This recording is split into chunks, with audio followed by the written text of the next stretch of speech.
I think the geyser is my favorite thing to get added to the game.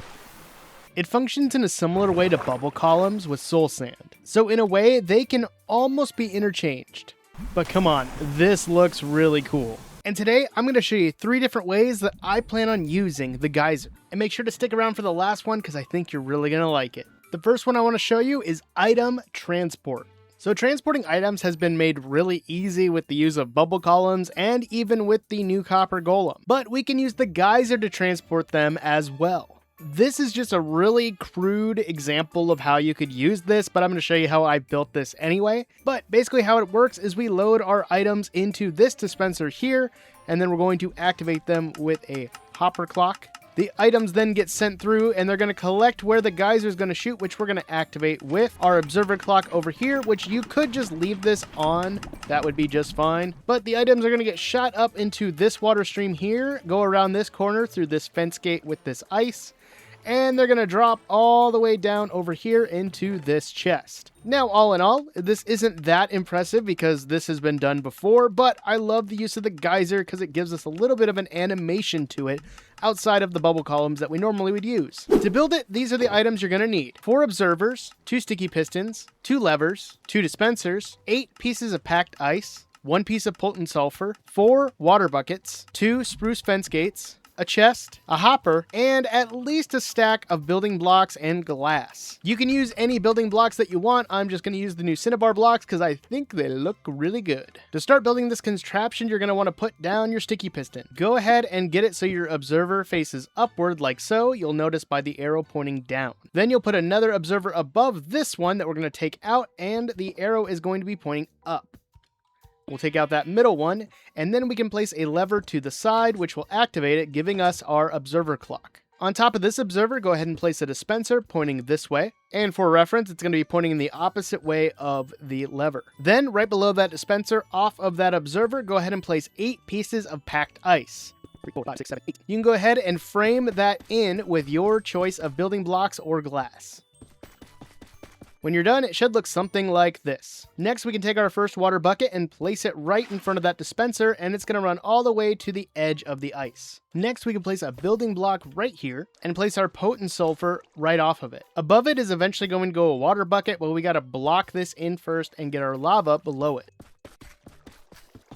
After a bit, it should look something like this, and this is the part where you could easily just throw the lava in there and leave it, but I like to set it up so I can have control over it. So we're going to go ahead and throw our water bucket on top of the potent sulfur. I took out one of the blocks, and I'm going to place another block right here with a dispenser on top, putting our lava bucket in there. Then I can just block that up, place down another building block with a observer coming out of that, so you can see the face, and it's going to run the power into the dispenser. Building back by 1, 2, 3 blocks, we're going to place down another observer, so that way when this one gets pushed, the faces will touch. And behind that second observer, we can place a sticky piston. Place a lever on the back of that piston, and you're good to go. Next, we're going to build up from these cinnabar blocks by 8, going 1, 2, 3, 4, 5, 6, 7, 8. Do the same thing on the other 2. Then we're going to add a rail of glass going on top of these cinnabar blocks, as well as another line of glass right here to keep the items in. Should look something like this. Now at this point, make sure you test your geyser so that we know that it's going to get up high enough. It should shoot the blocks up to about here, so that way we can transport items going this way. If they're not getting up all the way, you can take out a layer of glass and then you should be good. Once you have that tested, you're going to come into this glass block here and place an open fence gate, and then build off of this glass block here by 8, going 1, 2, 3, 4, 5, 6, 7, 8. Then you can block those in by adding some glass blocks just like so, and then we can add a water bucket right here. The water should end right here, and we're going to replace this with packed ice. Now we want the items to travel this way, but to make sure that the water that we're going to place next doesn't go into this water line, we're going to place an open fence gate like so. Then we're going to place down a glass block right here. That's going to be where our water source is, and it's going to travel 8 blocks, going 1, 2, 3, 4, 5, 6, 7, and 8. Go ahead and frame that in with glass, and then our last water bucket should go right here. The water is going to end up right here, which is going to be our drop chute down to where our items are being transported to. And realistically, you can make this drop chute as deep as you want, but we're just going to go right down to the ground for this example. Once that's done, go ahead and place in your chest. You can do a double chest if you'd like, and run a hopper into that. Now we can go ahead and use it by adding in our items here to this dispenser. We're going to click this one on, and our items should shoot out, go up the water line here, and then drop into this chest over here. And that is working beautifully. If you would like to, you can easily run a hopper into here and add a double chest on top or a barrel just to add more storage so you can have more room for your items to transport with. But realistically, you can do whatever you want. And like I said before, this is just an example of how we can transport items, but you can build this in any way, shape, or form. Just be aware of how far the water travels and how high up the geyser is going to travel as well. The next way that I plan on using geysers is by jumping. I know that doesn't sound as exciting as I would like it to be, but let me show you what I mean. So if I go ahead and run at this platform, I'm going to activate a geyser that's going to shoot me up onto this platform, and then I can move on to my next task. I don't mind this design that I came up with, but I do have to turn it off by stepping on the pressure plate again, and I wanted it to kind of toggle on and off on its own. That's how I came up with this design here. And I'm not going to show you block by block how to make it. You can just pause and copy what I have here, but let me briefly explain it really quick.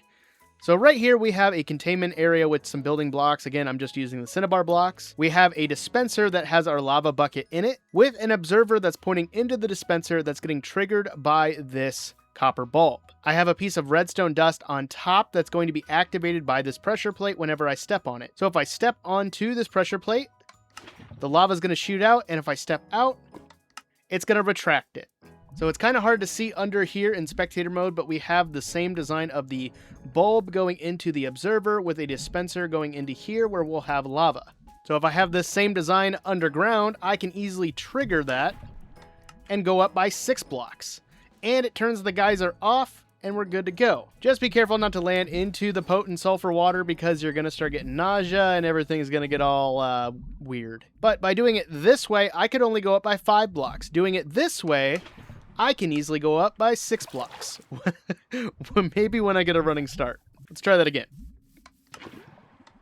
There we go. Now onto my favorite use of this, which is an ender pearl stasis chamber. Which it's not really in a chamber. I'm sure I could design something to go around this. I do have one that uses the water columns, but this looks really cool as well. So the way that this works is the geysers are constantly going, and they're going to balance the ender pearl on top of them. And then when it turns night, it's going to activate these pistons, moving the stone in front of it, dropping the ender pearl down and teleporting me back. I tried to make this really small, and this one kind of works, except that the geyser will sometimes push the ender pearl off the edge, and you won't get very far before you're teleported back. To make this, you're going to need building blocks of your choice, 2 daylight detectors, 4 redstone repeaters, some redstone dust, 4 sticky pistons, 4 pieces of stone, or a block of your choice, 4 pieces of potent sulfur, 4 lava buckets, and 4 buckets of water. Oops, scratch that, you're going to need 6 repeaters. First things first, find the area that you want to build this, and you're going to dig out a 2x2 area and dig out another one going down like so. Go ahead and place your lava buckets like this, with the potent sulfur on top like this. Go ahead and build around the potent sulfur with your building blocks of choice. And you can place your water in if you would like. I'm going to wait till the last minute to do that so I have room to work. Next, decide which side your pistons are going to go. I'm going to go on this side, and we're going to build out by 4 on each of these blocks, going 1, 2, 3, 4, 1, 2, 3, 4. Then we'll do the same thing on the other side. Then we can connect these up by adding on blocks from this side going this way, and on this side going this way. Go ahead and place your sticky pistons on the blocks 1 back from the center. At this point, it should look like this. Then go ahead and place your stone or your block of choice like so. Then we're going to grab our redstone repeaters and put them pointing into our pistons to make sure that they can be powered. Then add our daylight detectors on these 2 blocks here with redstone repeaters pointing out. Now, they're automatically going to be set to daylight. You're going to want to right click on them in order to turn the repeaters off, so that way they only activate at night. Then we can grab our redstone dust, and we're just going to snake that along until it powers on everything. And if you want to test to make sure it works, go ahead and activate the daylight sensors, and that should push the blocks towards the center, and you're pretty much done. Then you can add in your water buckets in the center, your geysers will erupt, and you can test it again by activating it. They will get covered up, and you're good to go. Using this is pretty simple. All you have to do is make sure you get up into the center as best that you can. Look straight up and throw your ender pearl. Once you get off, it should land on the geyser and be directly in the middle or close to it. But sometimes that can happen where it will bounce off. So you have to be careful and try to get it as exact as possible. Just want to make sure it's not going to move on me. Once I have it where I want, I can run off and adventure anywhere I want until nighttime. And then once it becomes nighttime, I will teleport right back to where my ender pearl is at. And once it's daytime again, the pistons will open up and the geysers will go back to geysing. I think that's a word. But now that you know more about the geyser, maybe you want to find out more about the sulfur cube. If so, you can click this video in the top right corner. Or if you'd like to see the world where I plan on using the geyser, you can check out my forever world, which is in this video down here. But that's enough out of me, and I'll see you guys in the next one. See ya!